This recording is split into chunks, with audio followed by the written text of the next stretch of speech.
Bonjour, les bien-aimés,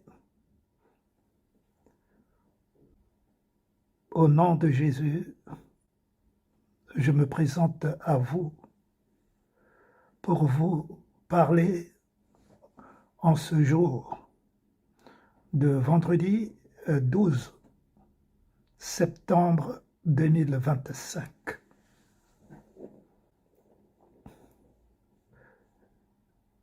L'actualité, elle est pleine.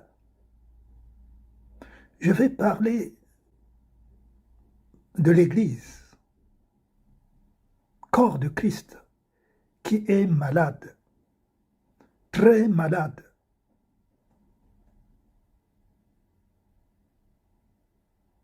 L'Église est très malade. Et c'est l'Église de Jésus-Christ, ça. Je m'adresse donc à beaucoup qui se disent diriger le corps de Christ, donc qui se disent pasteurs, prophètes, évangéliques,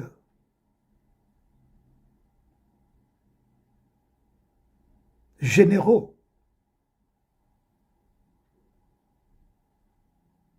et tout le reste. C'est de la part de votre frère Grégoire.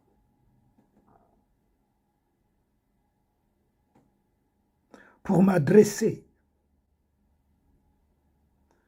spécialement au pasteur Ivan Castanou, son petit frère Yves Castanou,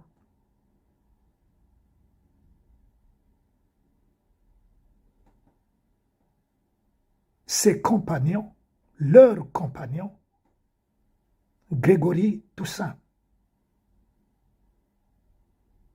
leur général, puisque c'est eux-mêmes qui le nomment général.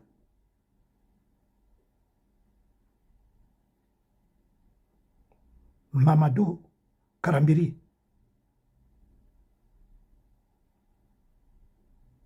leur petit frère, Sanogo Mohamed, l'autre petit frère, Marcelo Tounassi, Tatou, qui s'est ajouté il y a à peine quelques mois, là, pendant l'été. Il s'est ajouté.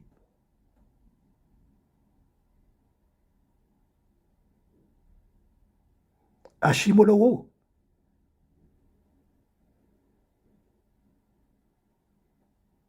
Lukaou, c'est le groupe des occultistes. C'est le groupe des occultistes, des sorciers. Je pèse mes mots. Car je ne fais pas avec la dentelle. Je sais ce que Dieu m'a dit vous concernant. Vous, les Ivan Castanou, je sais ce que Dieu m'a dit vous concernant. Je sais ce que Dieu m'a révélé vous concernant.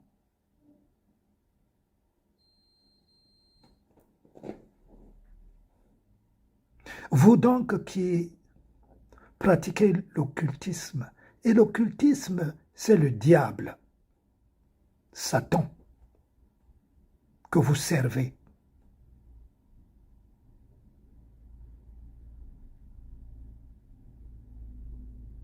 C'est pour cela que vous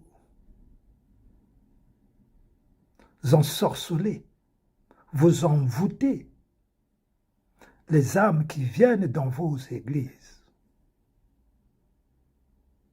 Vous les envoûtez. C'est le travail que vous faites pour qu'ils restent d'abord dans vos églises Et beaucoup d'entre eux ne sont plus dans ce monde. Parce que vous offrez des sacrifices humains dans vos églises. C'est pour cela que Dieu, le Seigneur Jésus-Christ m'a dit de bouche à bouche que vous êtes des églises de Satan. Le Seigneur sait mieux que quiconque. Qui le sert en vérité et qui ne le sert pas en vérité. Le Seigneur, c'est Dieu.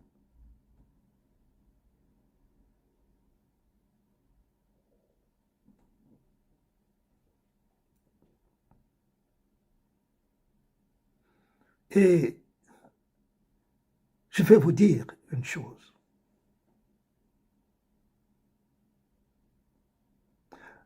Notamment à toi, Ivan Castano.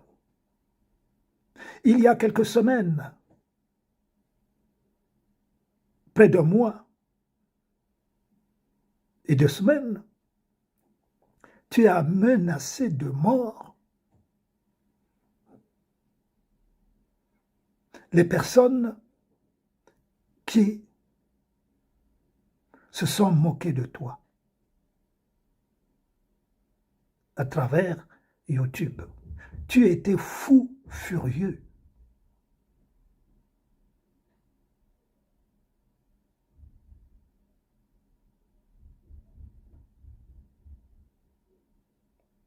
Jésus a menacé de mort ceux qui ne l'ont pas reçu. C'est les questions que je te pose, Ivan Castano. Est-ce que Jésus a menacé de mort ceux qui ne l'ont pas reçu? Les pharisiens, les sadducéens, les a-t-il menacés de mort, Jésus? Non. Qu'est-ce que Jésus dit? Qu'est-ce que Jésus dit? Aimez vos ennemis. Mais toi, personne ne t'a menacé de mort. Parmi ceux que tu as menacés de mort, personne ne t'a menacé de mort. Personne.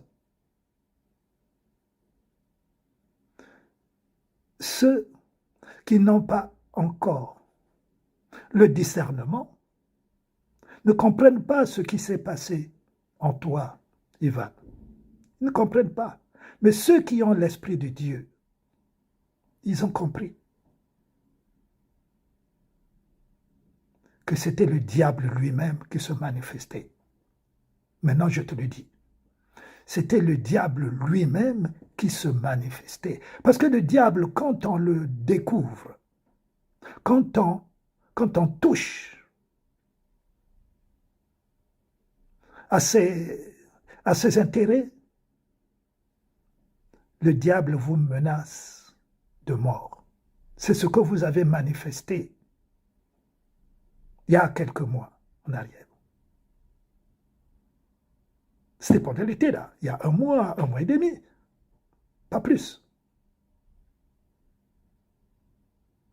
Mais moi, personnellement, je n'avais pas besoin de voir que vous vous manifestez de telle manière que vous soyez fou furieux pour te connaître. Dieu m'a déjà révélé qui tu es, Ivan Castano, depuis longtemps. Dieu m'a déjà révélé depuis le premier jour que j'étais venu à Ivry. Vous étiez à Ivry. Ma femme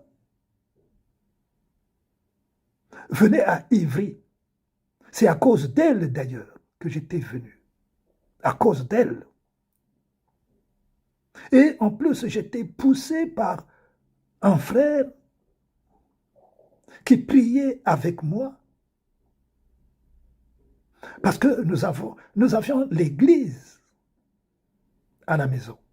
Et ce frère, nous étions ensemble à la maison. Nous avions l'église à la maison. C'est lui qui m'avait incité, frère Grégoire, mais il faut que tu ailles voir là où prie ta femme. Je ne voulais pas, moi. Je ne voulais pas.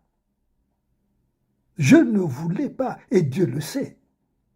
Là, encore, Dieu ne m'avait rien révélé. Même si ma femme venait déjà là-bas depuis depuis, je sais pas moi, depuis 1 an, je ne sais plus. Moi, je ne voulais pas. Mais cette fois, j'étais venu voir où priait ma femme.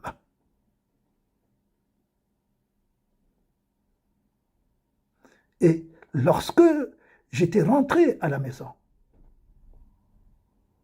le même dimanche, au soir, le Seigneur va me révéler qui était l'église d'Ivan Castano. Le Seigneur, cette nuit-là même, de ce dimanche, le Seigneur Dieu m'avait révélé qui était l'église d'Ivan Castano. Donc le premier jour. Dieu connaît les siens.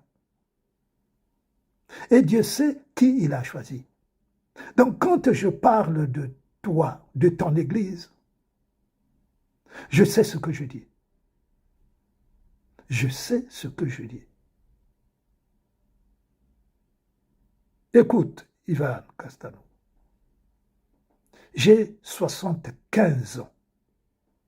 Je vais avoir 76 ans dans 3 mois. Là.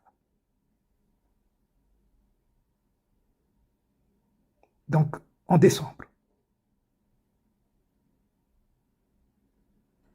Donc, je ne suis pas un petit garçon dans la voie du Seigneur. Je ne suis pas venu au Seigneur par ma propre volonté. Je n'ai pas suivi une fille à l'église catholique pour connaître Dieu. Et d'ailleurs, je n'ai jamais été prié dans l'église catholique. Mes parents, oui. Mon père et ma mère, ils se sont mariés dans l'église catholique. C'est mon témoignage. Mon témoignage, je l'ai écrit. Je n'ai pas suivi une fille à l'église catholique comme toi pour connaître Dieu. Moi, j'ai reçu l'appel de Dieu chez moi, à la maison. Le Seigneur m'a visité à la maison. Et le Seigneur me visite à la maison. Ce n'est pas pour m'enorgueillir, Ivan Castano. Ce n'est pas pour m'enorgueillir, loin de là. Mais ce que je vis, je le dis et je le proclame. Pour qui j'aurais honte?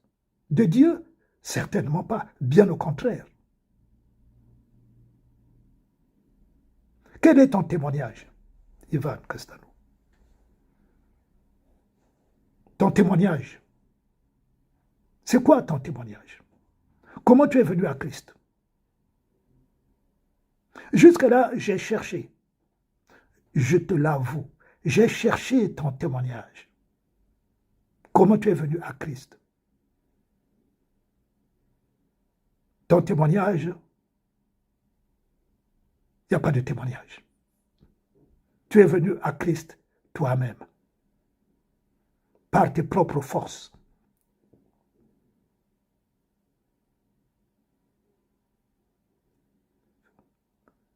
Qui sait que tu as converti dans ta famille? ta mère, à qui j'ai beaucoup de respect parce que c'est une mère,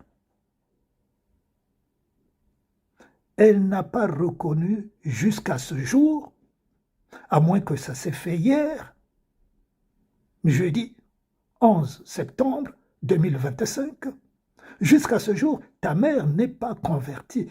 Elle ne croit pas en toi. Ta mère ne croit pas en toi. Ton père n'est plus. Qui tu as converti? Moi, mon père et ma mère, par la grâce de Dieu, je les ai convertis. Je dis bien par la grâce de Dieu. Dieu m'a appelé et j'ai apporté la parole de Dieu à mon père et à ma mère. Ils sont partis dans le Seigneur. Et le Seigneur m'a témoigné que mon père et ma mère sont sauvés. Le Seigneur m'a témoigné. Mais toi, quel est ton témoignage? Brièvement, je te parle de moi. Donc, je ne viens pas parler pour amuser la galerie. Je ne viens pas parler pour critiquer. Je viens parler parce que les âmes qui sont dans ton foyer, dans ce que le Seigneur Jésus appelle l'église de Satan, c'est des âmes du Seigneur. C'est des âmes du Seigneur. Ce ne sont pas tes âmes. Ce ne sont pas nos âmes. Mais est-ce que même tu es digne qu'on t'appelle pasteur? Moi, je ne peux même plus t'appeler. Auparavant, je t'appelais pasteur. Même si c'est seulement un titre. Vous n'êtes pas digne. Vous, les Hashimolowo. Hashimolowo, c'est ton père spirituel. Mais qui est Hashimolowo? Il n'y a qu'à voir ceux qui t'environnent. Il n'y a qu'à voir ceux qui t'environnent. C'est un occultiste. Hashimolowo, c'est un occultiste. Hashimolowo, c'est l'ami de Lukao, qui est le pasteur en Afrique du Sud. Celui qui avait monté cette saloperie d'un homme qu'il avait ressuscité. Ça fait du boucan, cette histoire-là. Même les bébés savent que Lukao, c'est un occultiste. Même les bébés qui naissent aujourd'hui. Hashimolowo, qui est ton père spirituel, est l'ami de Lukao. Or, la parole de Dieu nous dit ceci. Les mauvaises compagnies corrompent les bonnes mœurs. Comment, serviteur de Dieu, peut être ami d'un occultiste qui pratique la magie, la divinité? Comment? Ça ne peut même pas se faire. Les disciples, c'est ce qu'ils ont été. Jésus était l'ami des magiciens, des occultistes. Les disciples, ils étaient amis des occultistes, de ceux qui invoquaient les esprits des morts. Or, toi, Ivan Castelnau, tu étais aux premières loges lorsque Benny Hinn venait à Paris. Vous étiez dans les premières loges, vous, avec les pasteurs Karambiri Mamadou. Vous étiez dans les premières loges. Moi, je vais te rappeler un peu ce que tu es. Lui, Béni, même s'il s'est converti, et encore, quelle conversion! Je ne vais pas parler de ça, mais drôle de conversion. Ce n'est pas une conversion. La conversion, la Bible nous dit, c'est confesser ses péchés. Confesser ses péchés. Confesser. Or, lui, il n'a pas confessé ses péchés. Il n'a pas dit ce qui... Confesser, c'est dire ce qu'on a fait. Proclamer de sa propre bouche ce qu'on a fait. C'est ça, confesser les péchés. Ce qu'il n'a pas fait, lui.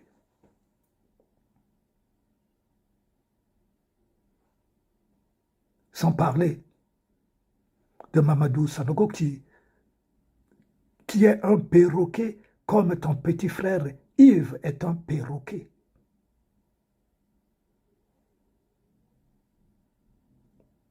Vous êtes des occultistes. Et ce que vous faites, ça se voit. Vous avez fait des voyages partout. Le dernier encore voyage qui a fait du bruit, vous êtes allé en Haïti, Ivan Castano. Moi, je n'ai pas oublié ça. Et je vous le rappelle encore. Vous êtes allé déclarer des prophéties là-bas. Des prophéties. Les vidéos sont là. Hein.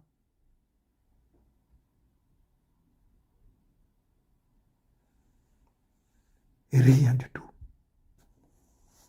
Rien du tout. Ce que Dieu vous a dit là-bas, dit-on que c'était Dieu. Mais ce n'est pas Dieu. Parce que la parole qui sort de la bouche de Dieu ne revient pas à lui sans effet. Ésaïe. Lorsque Dieu parle, ce que sa bouche déclare s'accomplit. Et vous, ce que vous avez déclaré là-bas avec Grégory Toussaint, avec ton petit frère Mamadou Mohamed Sanogo, ça ne s'est jamais accompli. Et le président même est mort après vous. Ça, Dieu avait oublié de vous le dire. Dieu avait-il oublié? Je vous pose la question. Dieu avait-il oublié?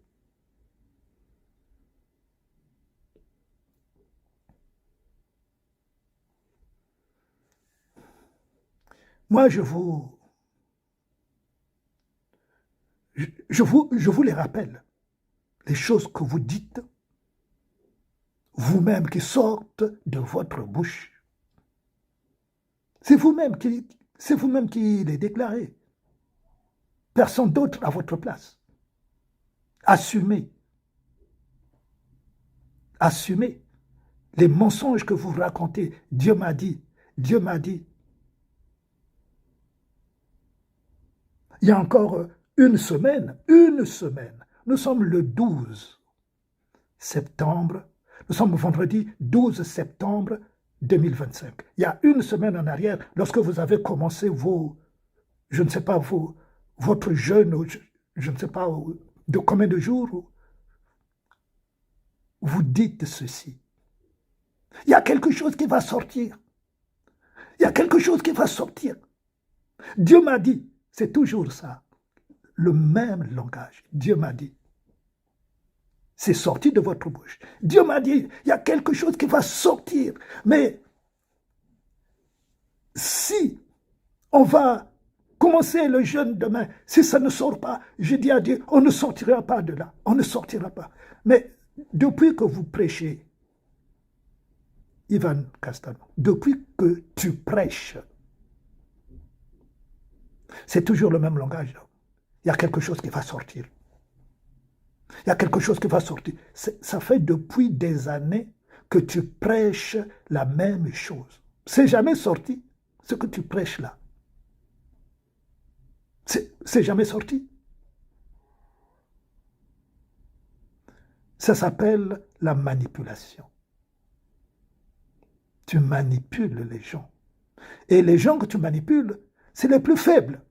Parce que celui qui a l'Esprit de Dieu, tu ne peux pas le manipuler. Parce que celui qui a l'Esprit de Dieu, Dieu lui parle. Tu comprends? Dieu lui parle, celui qui a l'Esprit de Dieu.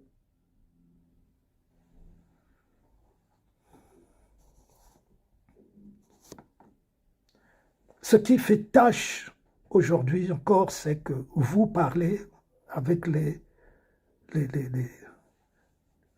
Tounassi, les Mamadou, non, les Mohamed Sanogo, qui dit, en parlant des deux femmes de Mamadou Karambiri, que la première, que Dieu lui avait, non, que Mamadou Karambiri, dans un voyage que lui, Sanogo, avait effectué au Burkina, Mamadou Karambiri lui avait présenté deux arbres. Le premier arbre représentait la première femme.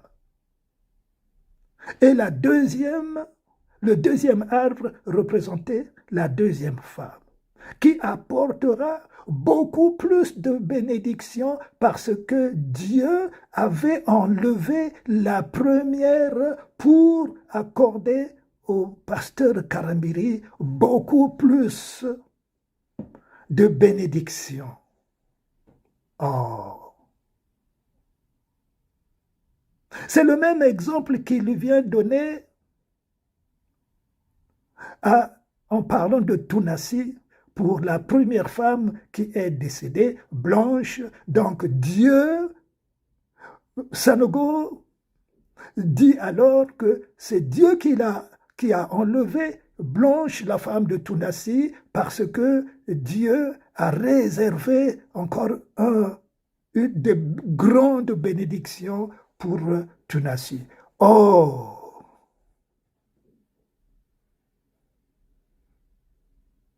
Et la tienne, Ivan, Dieu l'enlèvera quand? Pour que tu aies plus de bénédictions encore.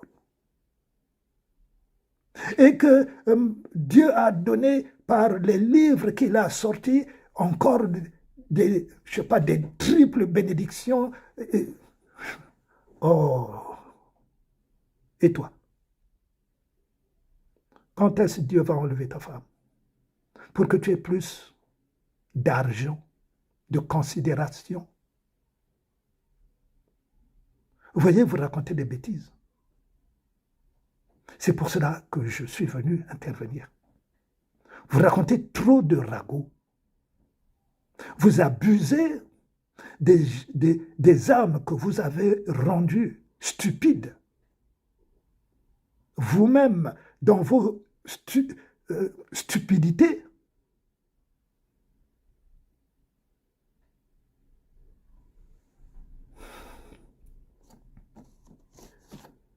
la première, Dieu l'a enlevée parce qu'il voulait accomplir. Donc, quand Dieu veut accomplir quelque chose de grand, il enlève ta première femme, il te donne une deuxième. Mais quoi? Vous voulez prendre les gens pour des rigolos.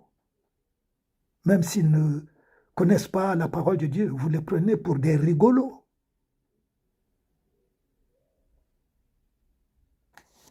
Vous ne pensez même pas qu'il y a des gens qui lisent la Bible, qui ont la connaissance de la parole de Dieu. Ça vous passe derrière la tête.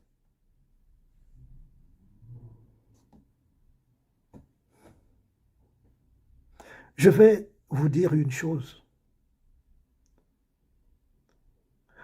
que devant Dieu, aucune bénédiction n'est suivie de chagrin. Je vais vous poser encore une deuxième question. Pourriez-vous me dire, Ivan Castamo, pourriez-vous me répondre à cette question maintenant? Moïse avait combien de manteaux? depuis qu'il était né, depuis qu'il a grandi, depuis qu'il a servi le Seigneur, depuis qu'il est mort. Il avait combien de manteaux? Parce que j'ai écouté il y a quelques jours, puisque tout le monde passe sur YouTube. Donc, on écoute. J'ai écouté aussi ton frère Marcelo Tounassi en parlant de... Il est en train de s'adresser à son public dans son église. Dieu va t'enlever ton truc. Dieu va t'enlever ce que tu aimes. Ah oui, Dieu agit comme ça. Dieu enlève ce que tu aimes. Ton enfant, ta femme. Mais quelles sont ces prédications-là? Pour noyer le poisson.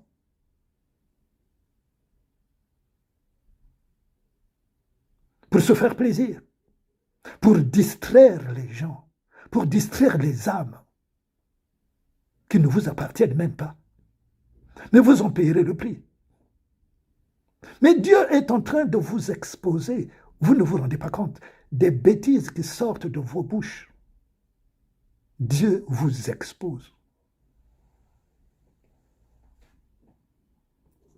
D'ailleurs, si vous vous rappelez, je vous avais dit déjà dans plusieurs versets que le diable vous confond. Il vous fait dire des choses qui sortent de votre bouche, le diable, pour vous confondre. Et c'est Dieu qui le permet, pour vous mettre à nu.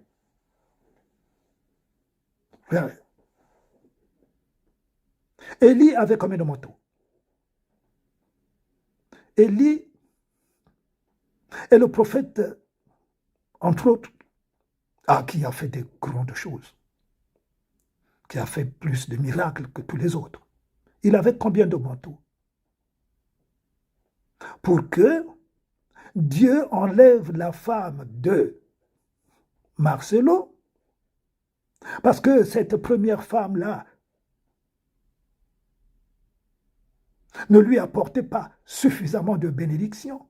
Alors, il a fallu donc que Dieu enlève sa femme blanche pour qu'il lui donne une deuxième femme qui lui donnera plus de richesse, plus de puissance, parce que vous aimez parler de la puissance.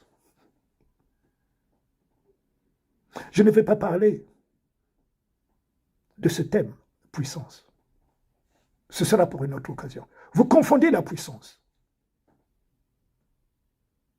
Mais la puissance, c'est l'autorité de Dieu. La puissance, c'est la sainteté de Dieu, la pureté de Dieu. La puissance. Mais il n'y a qu'un seul esprit. Moïse avait combien de manteaux? Élie, c'est les grands prophètes. Pourquoi j'ai pris l'exemple des deux? Parce que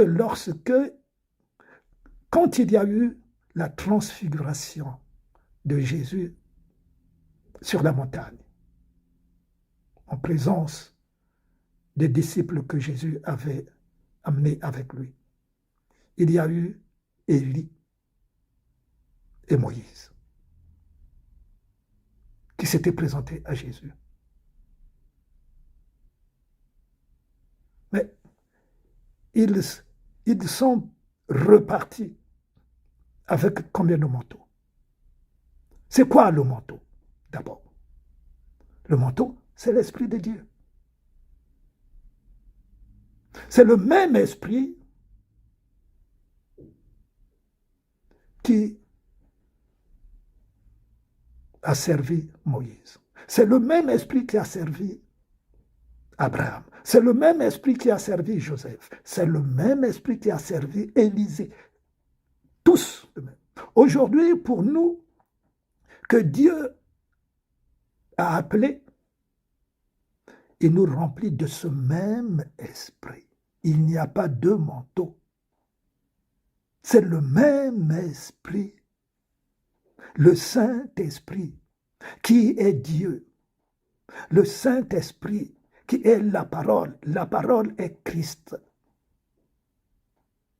La parole, comme nous le dit le livre de Jean, chapitre 6, verset 63, la parole de Dieu est esprit et vie. Celui qui est esprit et vie, c'est Dieu. Et c'est Jésus. Jésus, c'est Dieu. Dieu, c'est Jésus. Et le Saint-Esprit. Il n'y a pas deux esprits. Il n'y a pas trois esprits. Il n'y en a pas quatre. Il y en a un esprit. Et Jésus le dit dans le livre de Jean. Père, toi et moi, nous sommes un.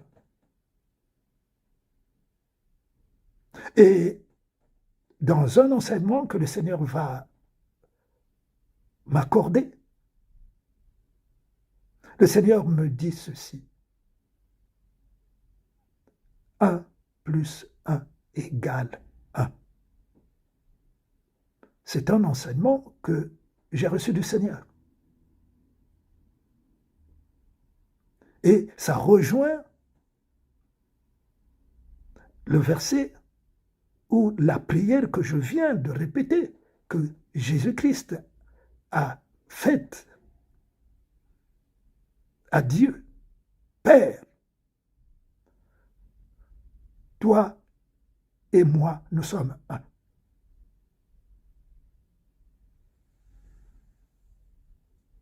Voyez les doctrines que vous enseignez, les doctrines de base.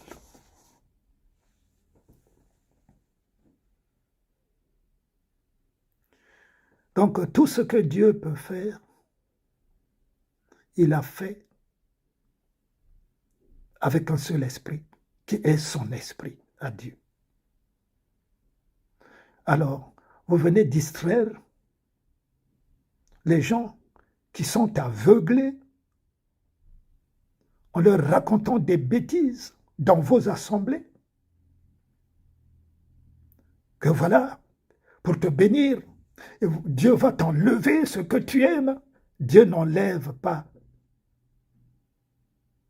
Et je vais vous dire pour terminer que Dieu, lui seul, a fait le sacrifice. Il n'y a plus de sacrifice pour des hommes. Sinon alors, le sacrifice de Jésus-Christ à la croix, il est vain alors. S'il faut que l'homme maintenant, nous les hommes sur la terre, que nous fassions des sacrifices en donnant nos femmes, nos parents, nos enfants, et Jésus et alors le sacrifice de Jésus alors, il a servi à quoi? Est-ce que vous pouvez me répondre à cette question? S'il faut que le serviteur de Dieu aujourd'hui fasse des sacrifices de ce genre en donnant sa femme en sacrifice pour qu'il soit plus béni, alors, donc, Jésus-Christ est venu à la croix, il est venu se sacrifier à la croix pour que nous soyons bénis. Ce n'est pas pour ça que Jésus-Christ est venu à la croix. C'est pour nous délivrer du péché. C'est pour le péché que Jésus est venu à la croix se donner pour nos maladies. La maladie due, bien sûr, au péché. Donc c'est le péché. Ce n'est pas pour que nous soyons bénis, pour que nous ayons beaucoup d'argent. Vos discours sont vains. Vos prédications sont vaines.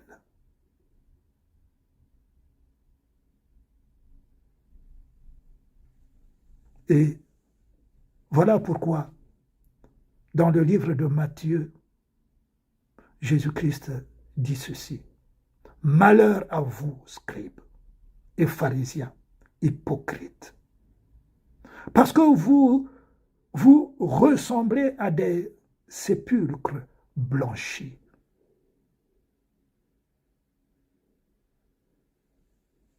Vous aimez vous faire voir ce que vous êtes, votre extérieur. Mais le Seigneur connaît votre intérieur.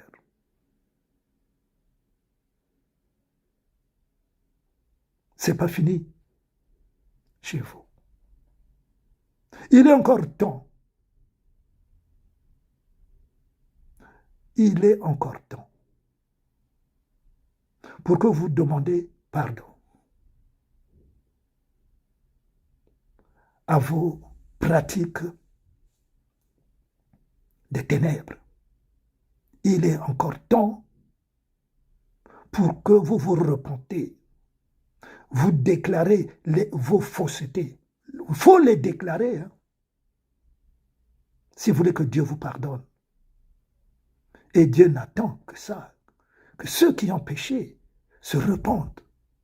Se repentent. J'espère que vous avez compris.